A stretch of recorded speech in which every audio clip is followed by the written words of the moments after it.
ទិញ CapCut Pro មួយខែអស់តែ1.99ទេបងប្អូនថ្ងៃនេះខ្ញុំចែកម្លែក tip ដែលខ្ញុំអាចប្រើបានហើយបងប្អូនអាចអនុវត្តបានអញ្ចឹងជាទូទៅសម្រាប់ CapCut ពេលដែលចិត្តដល់ខែគឺយើងតែងតែ unsubscribe ដើម្បីកុំឲ្យវាកាត់ឲ្យលុយច្រើននេះព្រោះពេលដែលយើងទិញលើកទី1គឺវាអស់1.99បាទវា promotion ណាតែដល់ពេលចាប់ពីខែទី2ទៅអស់ច្រើនអញ្ចឹងដើម្បីកិច្ចកុំឲ្យអស់ច្រើនអញ្ចឹងចង់ឲ្យអស់តែ1.99ដដែល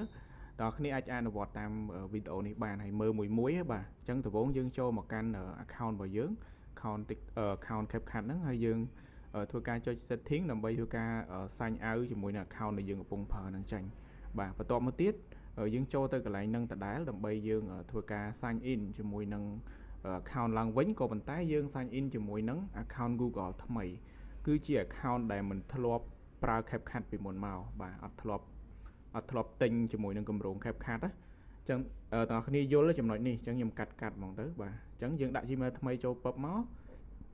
ឈ្មោះរបស់យើងគឺដូរហើយបាទអញ្ចឹងយើងចូលមកកន្លែងទិញធម្មតាមកតែប៉ុណ្ណឹងគឺយើងអាចទិញជាមួយនឹងគម្រោងថ្មីដែល start ពី